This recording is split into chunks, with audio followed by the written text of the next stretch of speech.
Sveiki, mano brangieji. Šiandieną turėsime rugsėjo mėnesio prognozę. Ją reikia žiūrėti pagal savo 3 pozicijas, tai yra Saulės ženklą, Mėnulio ženklą bei ascendentą. Tokiu būdu jūs pamatysite labai detalų mėnesio vaizdą, kokie įvykiai jūsų laukia. Idealiausiu atveju, jeigu norite labai detalios, naudingos prognozės, tai rekomenduoju pasiimti kažkokią tai labai gražią užrašinę, pasižiūrėti savo prognozę mėnesiui būtent pagal 3 pozicijas ir kiekvienai savaitei užsirašyti raktinius žodžius, būtent kokios kortos krenta, aš visada paminiu, ką jos reiškia, kokie raktiniai žodžiai. Tai vat užsirašyti juos, tuomet nueiti ir pasiklausyti pilnaties ir jaunaties prognozės, taipogi pagal savo 3 pozicijas. Ten bus irgi po vieną raktinį žodį, juos irgi užsirašyti į užrašinę atitinkamose savaitėse ir jūs gausite labai detalų paveikslą ir tuomet jums bus žymiai aiškiau, kur turi keliauti jūsų dėmesys, kur reikia jūsų didžiausio sąmoningumo ir kaip priimti teisingus sprendimus būtent tą laikotarpį. Na ir pagaliau noriu pradžiuginti, kad rugsėjo mėnesį Merkurijus jau nebekeliaus atgal, jisai nebebus retrogradinis, jisai pradeda judėti į priekį, tai reiškia mūsų dėmesys, koncentracija žymiai pagerėja, mes pagaliau galime atlikti savo darbus efektyviai, mūsų planai pagaliau eina kaip per sviestą, nebėra netikėtų trikdžių. Technikos gedimai bus retesni, na ir komunikacija su aplinkiniais žymiai sušvelnės, pagerės ir palengvės. Nebebus bereikalingų konfliktų, nebebus kažkokių tais erzinančių nesusipratimų. Na ir kaip visada mano dėkingumas keliauja jums, be jūsų tokio aktyvumo, įsitraukimo šis kanalas taip ilgai tikrai negyvuotų. Taip kad didelis ačiū Jums. Na, o naujus kanalo stebėtojus kviečiu prisijungti prie šios labai šiltos, motyvuotos ir sąmoningos bendruomenės, paspaudus prenumeruoti mygtuką. Na, o tie, kas norėtų pabendrauti su manimi daugiau, užsisakyti asmeninės konsultacijas, asmeninės ateities prognozes, sužinoti papildomos naudingos informacijos ar pamatyti tam tikrą turinį anksčiau laiko, tai kviečiu apsilankyti elektroninėje parduotuvėje paulinaoti.com. Na, o dabar keliaukime į jūsų tarologinę prognozę. Mergelės. Pagrindinis įvykis mergelėms rugsėjo 1 savaitę.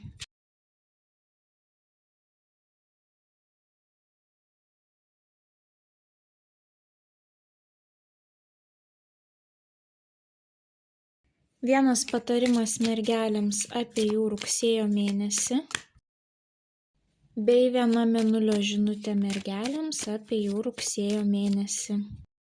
Mergelės, pradėkime nuo jūsų mėnesio patarimo.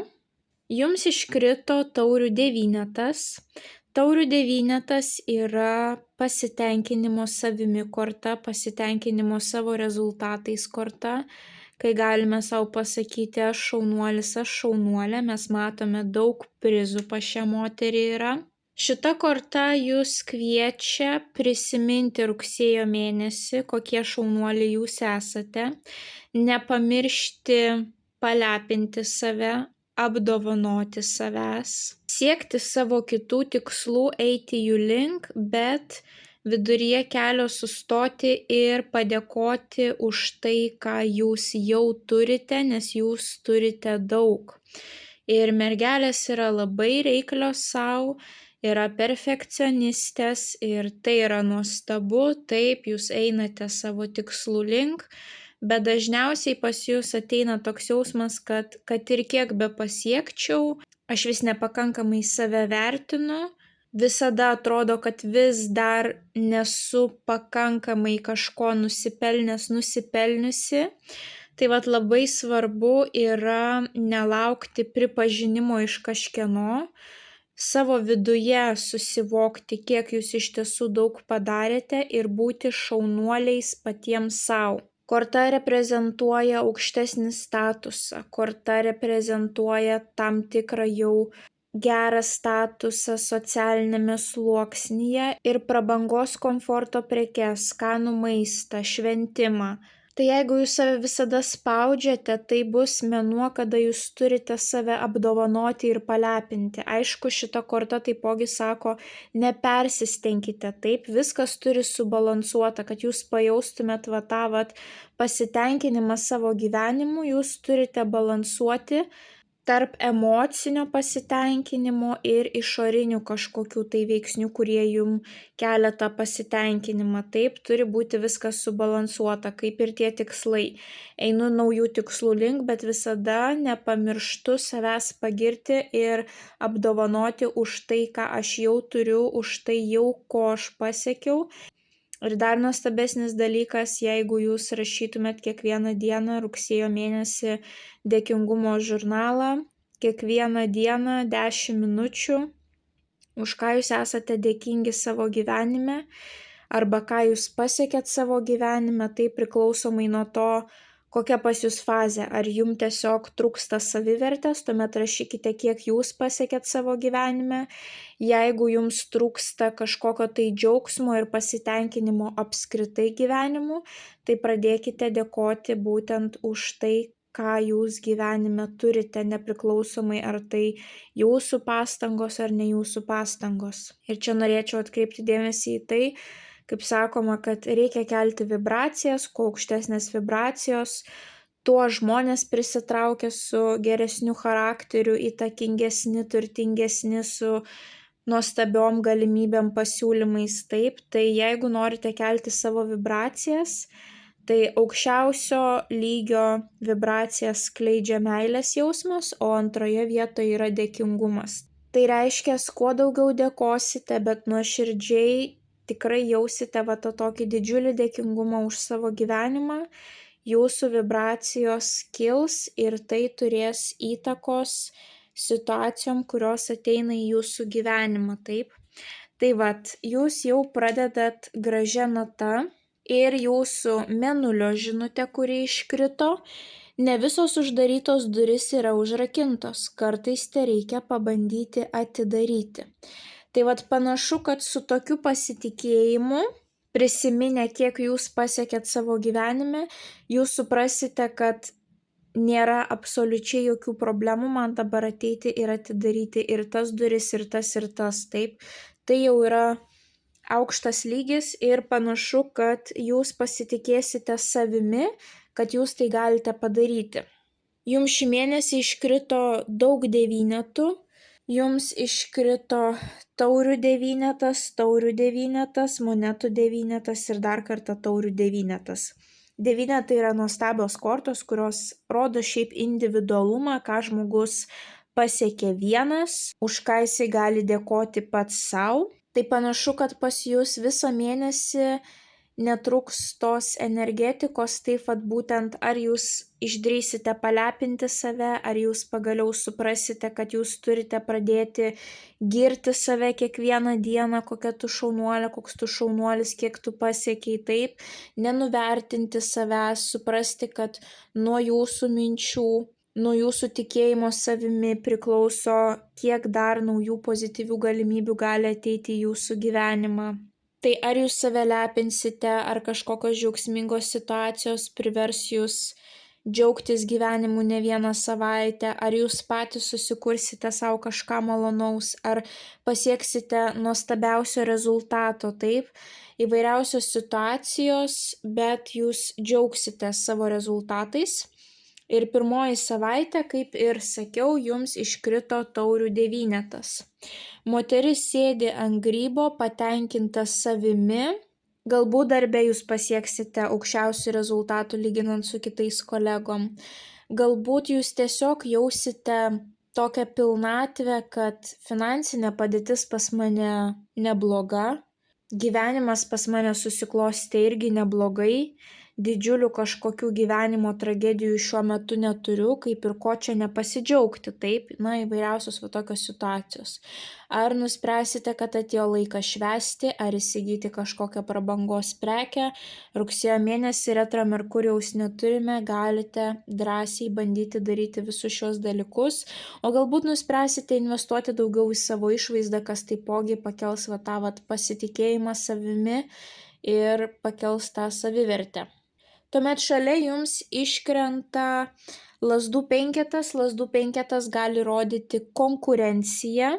Tai galbūt jūs ir būsite tas žmogus, kuris gaus tą pirmąją vietą, geriausiai įvertinimą, daugiausiai pagirimų, taip, nes mes matome 5 moteris su lazdomis, kurios dėl kažko konkuruoja, bet galiausiai pas jūs ateina tas pasitenkinimas, kad aš šaunuolis, aš šaunuolė, taip, tai galbūt pavyzdžiui, kiekvienas iš tų 5 žmonių turėjo atsinešti kažkokią tai idėją, kaip galima tą projektą vystyti. Ir komanda, pavyzdžiui, nusprendė priimti jūsų idėją kaip pačią perspektyviausią.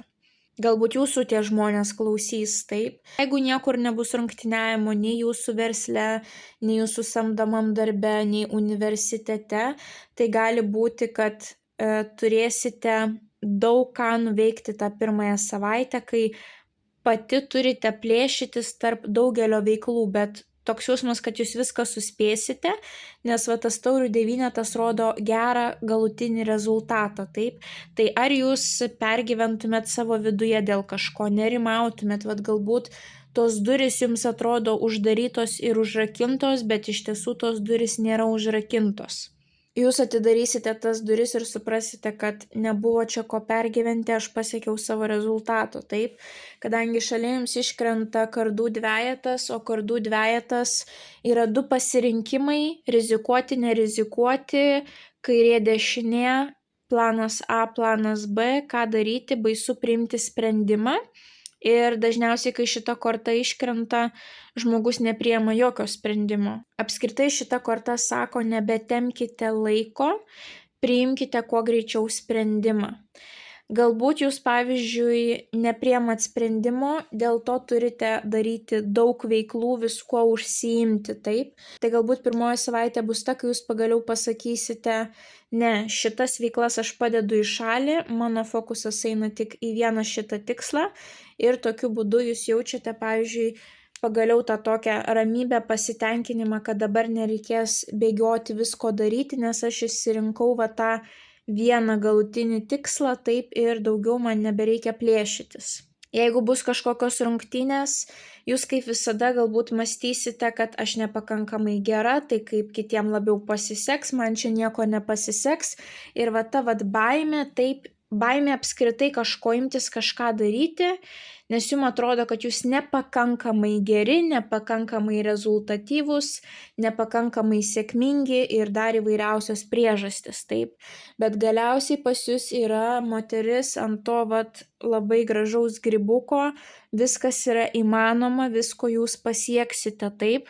Atėjo laikas kuo greičiau priimti sprendimą ir nebebūti savo galvoje, nes panašu, kad jūsų tos baimės nėra pagrįstos, taip. Tai tokia pirmoji savaitė, kuri gali rodyti arba sąmyšį jūsų viduje, arba kažkokią tai konkurenciją, bet galutinėme rezultate jūs vis tiek esate tas žmogus nugalėtojas, taip. Taip kad panašu, kad jūs tam tikras duris tikrai atidarysite jau pirmąją savaitę. Antrąją savaitę jums vėlgi iškrenta taurių devynetas, vėlgi moteris visame gražume, pilna pasitikėjimo, pilna jėgos, statuso ir šalia jau iškrenta 2 labai motyvuotos kortos. Tai panašu, kad pagaliau jūs priimsite sprendimą kažkokį ir eisite jo link. Arba turėsite kažkokią tai kelionę, kuri jums bus labai maloni, arba pagaliau kažkokie tais projektai pajudės iš stagnacijos taško, arba jūs pagaliau įtikėsite savimi ir pradėsite judėti savo svajonių link. Jums iškrito didysis arkanas Vežimas, kuris rodo, kad vadžios yra jūsų rankose ir nuo jūsų veiksmų priklauso, kaip situacija vystysis. Jeigu jūs nesate patenkinti savo gyvenimu, atėjo laikas kažką tais daryti, kažką tais keisti, pirmieji žingsniai turi būti jūsų. Ir šita moteris pilna ryžto, disciplinos eina savo tikslo link. Niekas jos negali išmušti iš vėžių, tai yra labai motyvuoto žmogaus korta, bet ne tik motyvuoto, bet ir disciplinuoto. Nes net jeigu pas šitą žmogų dings motyvacija, jisai savo tikslo iš akių nepaleis. Taipogi tai yra judėjimo į priekį korta.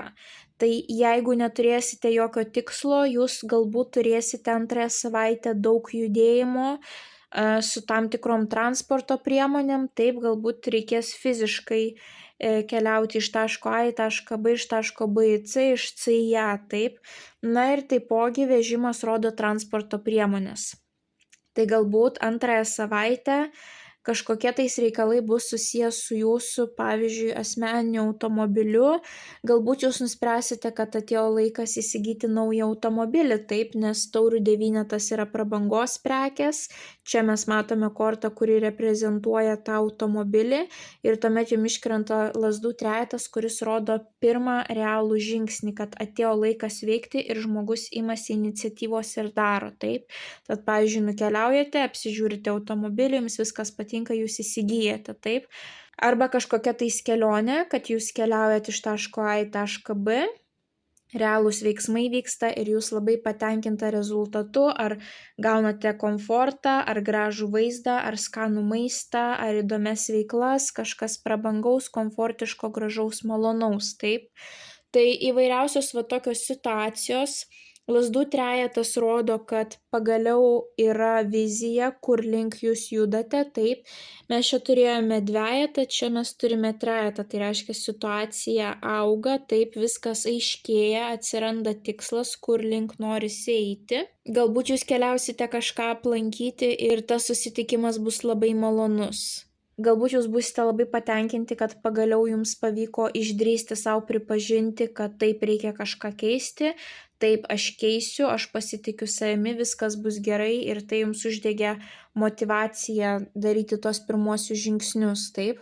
Tuomet trečiąją savaitę, kas galvojate apie šeimos pagausėjimą, kam šita tema yra aktuali, tai panašu, kad trečioji savaitė gali būti fokusuota vien į tai, nes pirmoji korta, kuri iškrito, imperatorienė, didysis arkanas, tai yra motinystės korta, kaip mes matome, nešia moteris pavaizduota, pakabintasis, kitas didysis arkanas, kuris rodo, kad kažkas vyksta tam tikrą fiksuotą periodo laiką, būtent pavyzdžiui 9 mėnesių kūdikėlio išnešiojimas, tai yra fiksuotas tam tikras periodas, taip, kuris gali pas jūs prasidėti.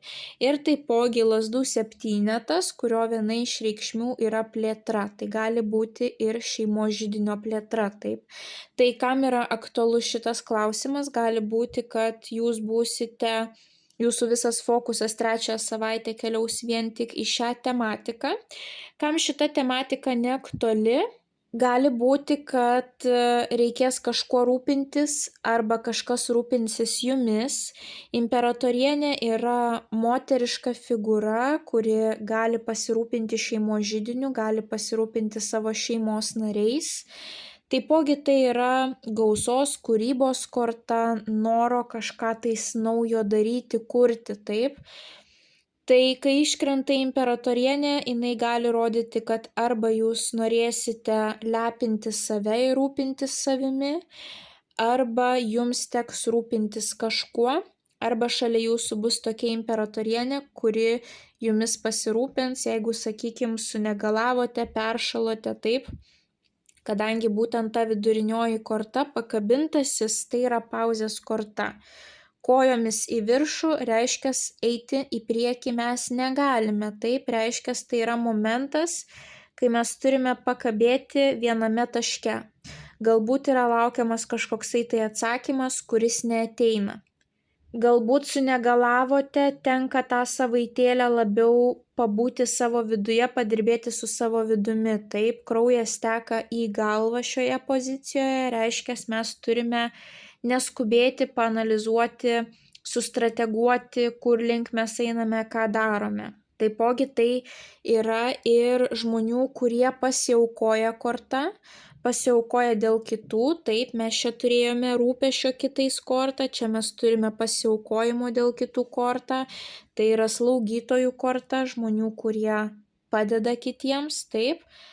Tai vad gali būti, kaip ir sakiau, kad jums reikės kažko pasirūpinti, pasiaukoti galbūt dėl kažko, arba tiesiog jums teks sustoti šiek tiek, bet panašu, kad jums ta pauzė nepatiks ir jūs norėsite eiti kiaurai sieną, nes būtent po to jums iškrenta tas lazdų septynetas, vyras, kuris vienas kovoja prieš 6 asmenis, taip, kurie yra prieš jį. Šitas žmogus bando apginti savo poreikius, įsitikinimus, gali kitus paspausti. Tai va, trečią savaitę kiekvienam iš jūsų tie scenarijai gali būti labai skirtingi.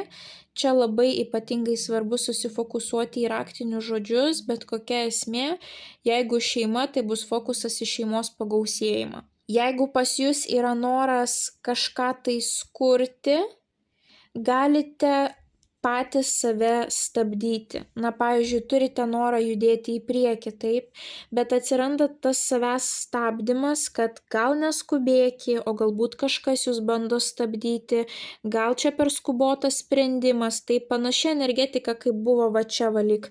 Nerimaujate, gal suklysite, gal negerai pasirinksite, taip, yra noras, bet yra kažkas, kas gali kliudyti, arba, pavyzdžiui, vis negaunate atsakymo, taip, jūs paprašėte, kad kažkas kažką atsiųstų, parašytų ir niekaip negaunate to, ko jums reikia. Ir jums pabosta laukti, jūs einate išsimušinėti iš tų žmonių, va tą informaciją, tos dokumentus, viską, ko jums reikia, taip. Jūs nusprendžiate, kad aš nesėdėsiu rankų sudėjęs, aš einu ir kovoju, taip. Tokiu būdu jūs nutrauksite va tą kabėjimo momentą, tą pauzę. Panašu, kad jūs būsite nusiteikę karingai, pasitikinčiai savimi, taip jūs bandysite atstovėti savo poreikius.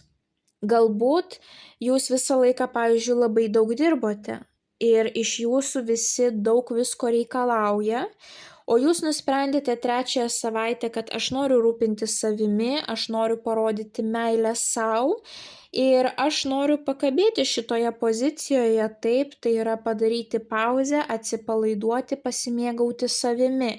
Ir kažkas ateina ir jums, pavyzdžiui, sako, kad padaryk tą, padaryk aną, čia viskas skubu. Ir jūs suprantate, kad jie hiperbolizuoja, jie tiesiog nori kažkaip priversti jūs tai padaryti kuo greičiau. Ir jūs nusprendžiate, kad gana iš manęs tyčiotis, gana su manim taip elgtis, dabar aš diktuosiu savo taisyklės ir brėšiu tam tikrą ribą. Ne aš vienas, pavyzdžiui, čia dirbu, ne aš viena čia gyvenu. Kodėl kiti pareigų neturi, o ant manęs visos pareigos, taip? Na, įvairiausios va tokios situacijos gali būti, kur jūs nuspręsite gana lipti man ant sprando, dabar aš noriu kurti savo gyvenimą tokį, kad man jisai būtų malonus, kad aš jausčiau harmoniją, pilnatvę, pasitenkinimą viskuo. Tam labai svarbi yra mano emocinė būsena ir tai, ką jūs darot, griauna mano emocinę būseną, taip? Na ir taipogi tai yra plėtros korta, kaip ir minėjau. Ir gali būti, kad pas jūs ateis tas noras trečią savaitę kažką tais pagražinti savo gyvenime, sukurti daugiau komforto, užsimanysite galbūt geresnės finansinės padėties, daugiau harmonijos, daugiau grožio savo gyvenime. Na, kažką norėsite pagerinti savo gyvenime, taip, ir jūs nuspręsite nutraukti tą pauzę, nebesiaukoti dėl kitų ir eiti kovoti savo tikslų link, pavyzdžiui, nesvarbu, kad ir kas ką besakytų, taip. Tai tikiuosi, kad užtektinai daviau pavyzdžių, kad jūs, sakykime, bent jau suprasite tas kortų energetikas, kur link gali pakrypti tos jūsų situacijos.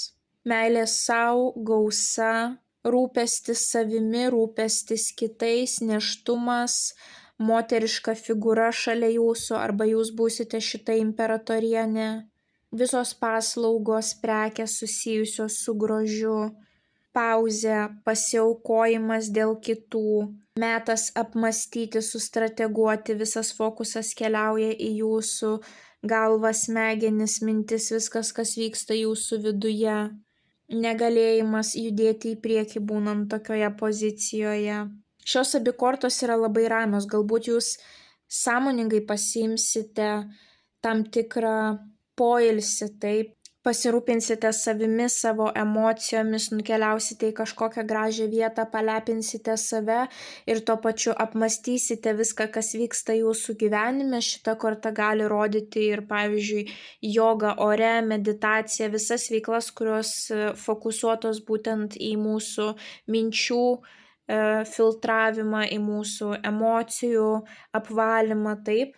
Ir galbūt po tos ramios būsenos jūs išsigryninsite tikslus, išsigryninsite, kas vyksta jūsų gyvenime ir rasite tam tikrą naują kryptį, taip, ir tuomet jau taip kovingai nusiteikę eisite savo tikslų link. Bet šitas žmogus gali reikalauti, gali apginti savo teisės ir išsireikalauti tai, kas jam priklauso.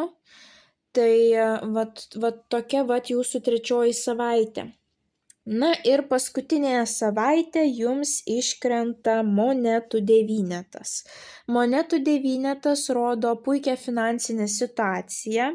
Moteris yra absoliučiai rami ir labai graži dėl to, kad jinai turi stiprų finansinį pagrindą po kojom.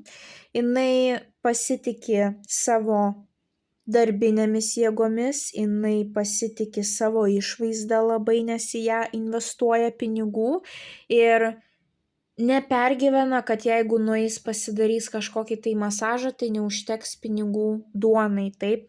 Bet čia yra korta, kuri rodo, kad paskutinėje savaitėje jums turi užtekti pinigų, jeigu norite nusipirkti gražų pirkinį, jeigu norite nueiti į prabangų restoraną, jeigu norite nusipirkti kažkokią prabangią prekę ar paslaugą, gali pas jūs ateiti papildomi kažkokie tais finansai, taip vienu šūsniu, kad jūs taip nustebsite, kad oho, kokia gera mano finansinė padėtis paskutinėje savaitę. Arba būtent užsimanysite palepinti save, apskritai visas 4 savaitės lepinkite save, nes jums iškrenta čia taurių devynetas, čia taurių devynetas savęs lepinimas, čia imperatorienė, kuri lepina save ir čia monetų devynetas, vėl moteris, kuri lepina save ir čia ypatingai nuostabu, jeigu galėsite pabūti gamtoje, kažkaip tais pasisemti energijos iš gamtos, nes moteris turi glaudų ryšį su gamta šitame monetų devynete.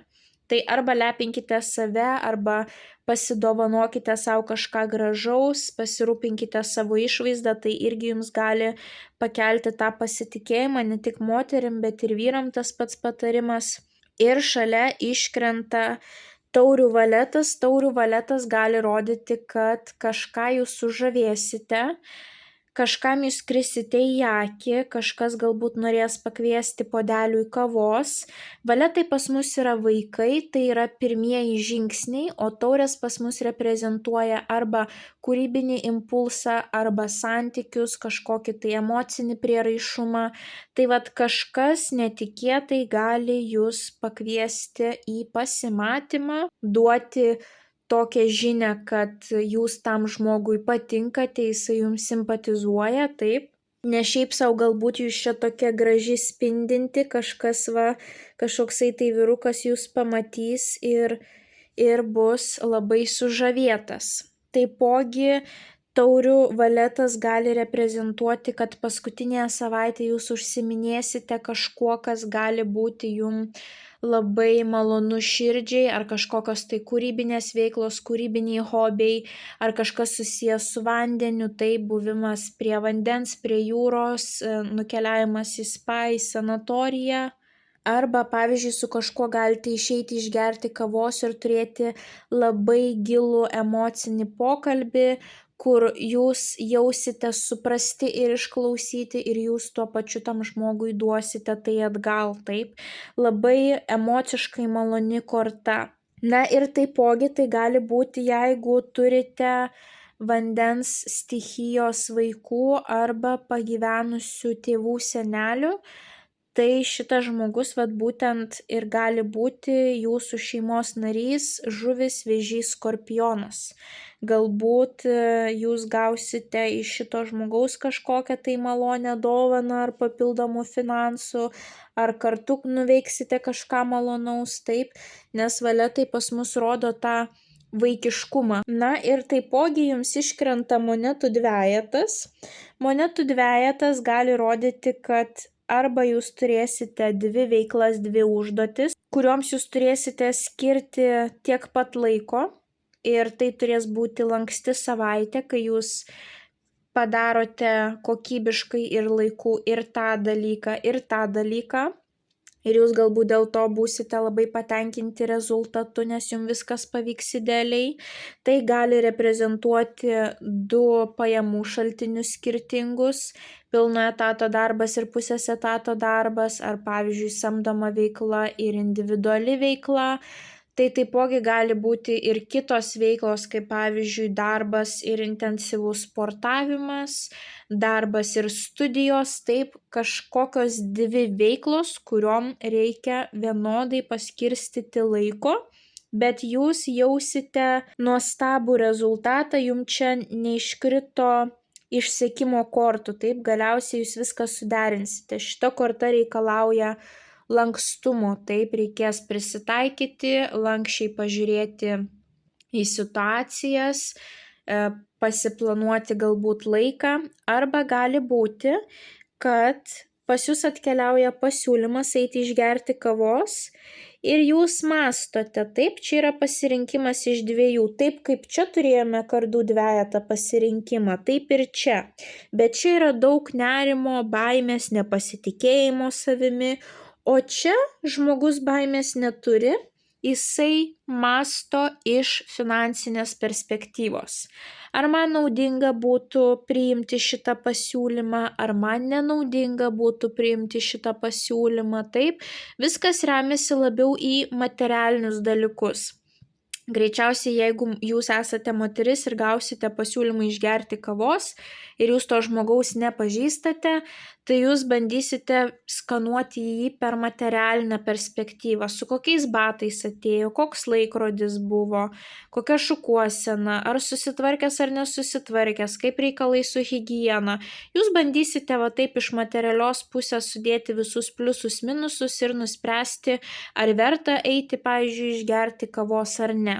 Taipogi, taurių valetas gali būti kažkokia labai maloni žinia. Kažkas paskambins, kažkas parašys, kažkas ateis, kažką pasiūlys. Vėlgi tas pasiūlymas bus vertinamas iš materialios perspektyvos, verta ar neverta, taip.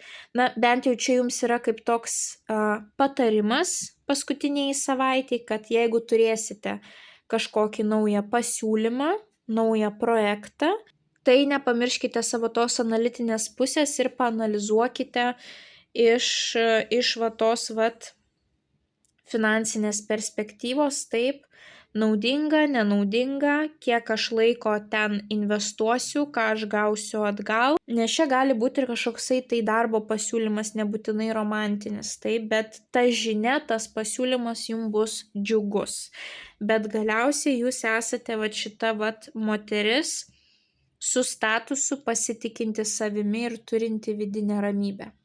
Tai toksai jūsų mėnesis, mergelės, panašu, kad jūs prioritizuosite save rugsėjo mėnesį, jums iškrito daug devynetų, devynetai yra to individualumo kortos. Jūs prisiminsite, kad pirmą reikia mylėti save, jeigu nemylėsite savęs, negalėsite ir nemokėsite tinkamai mylėti kitų. Ir panašu, kad jūs suprasite, kad neegzistuoja jokių suvaržymų jūsų gyvenime, vieninteliai suvaržymai, kurie yra, tai yra jūsų galvoje, kad jūs iki šiol mąstote, kad jūs galbūt nepakankamai geri, nepakankamai ekspertiški, nenusipelnote kažko, nors jeigu palygintumėt savo gebėjimus su kitų žmonių, jūs suprastumėt, kad jūs esate tikrai nuostabų žmonės, kurie gali pasiekti savo gyvenime labai labai daug. Tai dar kartą užtvirtinimui nepamirškite mėnesio patarimo, patys vertinkite save, Nelaukite pripažinimų iš kitų, dėkokite už tai, ką turite savo gyvenime, prisiminkite, kiek jūs jau pasiekėte, padovanokite savo kažką, mylėkite save ir bandykite išlaikyti balansą tarp išorinio pasaulio ir visko, kas vyksta jūsų viduje. Jeigu ir turėsite kažkokių tais baimių, abejonių, jos bus visiškai nepagrįstos, nes panašu, kad žmonės jūs mato jau kaip aukštesnio statuso asmenybę, kuris ir rengiasi gražiau, ir kalba visai kitaip negu daugelis kitų, ir turi protingų įžvalgų, ir yra savo srities specialistai. Taip kad nepamirškite mėnulio žinutės. Ne visos uždarytos durys yra užrakintos. Kartais tereikia pabandyti atidaryti. Tai kad ir kokių baimių jūs turėtumėt, rugsėjo mėnesį jos bus visiškai nepagrįstos. Jeigu reikės kažkur apginti savo poreikius, teisės, išsireikalauti kažko, būtinai išsireikalaukite. Nebūkite aukos pozicijoje. Na ir apskritai supraskite, kad nuo jūsų priklauso, kaip atrodys kita diena. Jūs galite padaryti savo dieną žymiai pozityvesnę ir malonesnę. Tai mergelės linkiu didžiausios sėkmės rugsėjo mėnesį. Nepamirškite paspausti patinka mygtuko, komentare parašyti bent jau širdelę, pasidalinti prognozę su artimaisiais, kuriems ji galėtų būti aktuali. Na ir jeigu dar neužsiprenumeravote, skatinu užsiprenumeruoti kanalą, kad nepraleistumėte jums aktualių prognozių bei taptumėte šios labai šiltos ir motyvuotos bendruomenės dalimi. Ir taipogi kviečiu apsilankyti elektroninėje parduotuvėje paulinaoti.com ir išsirinkti jums pačią tinkamiausią paslaugą, kuri įneštų į jūsų gyvenimą dar daugiau aiškumo. Na, o mes pasimatysime jūsų kitose prognozėse. Ate, ate.